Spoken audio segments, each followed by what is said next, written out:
Bonjour, je m'appelle Isabelle Fournier, je suis écologiste. Pas dans le sens « je m'attache à un arbre pour sauver les forêts » du terme, mais dans le sens scientifique d'étude des communautés. Au Québec, à chaque année, on épand 1,5 million de tonnes de sel sur les routes du Québec pour les déglacer et assurer la sécurité des usagers du réseau routier. Ce sel-là, communément, on l'appelle calcium, mais en fait, c'est pas du calcium, c'est du chlorure de sodium.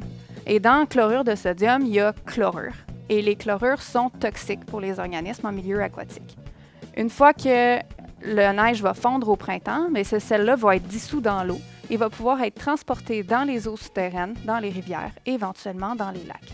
Et ça, c'est un problème parce que dans ce cas-là, on se ramasse avec plus d'1 million de tonnes de contaminants dans nos plans d'eau. Je m'intéresse particulièrement au lac Saint-Charles.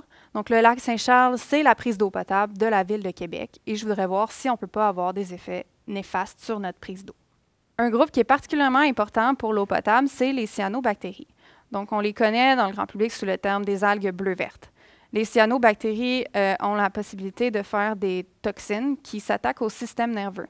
Et donc, si on a des algues bleu-vertes dans notre prise d'eau, éventuellement, on est obligé de couper la source d'eau potable. Dans les premiers résultats de ma thèse suggèrent en fait que l'arrivée des sels de voirie dans les lacs peut entraîner une cascade qui va favoriser la présence de ces algues bleu-vertes-là. Donc, j'en suis pas encore rendu là, mais il se pourrait que bientôt, je vous annonce que pour sauver votre eau potable, il va falloir arrêter de déglacer nos routes.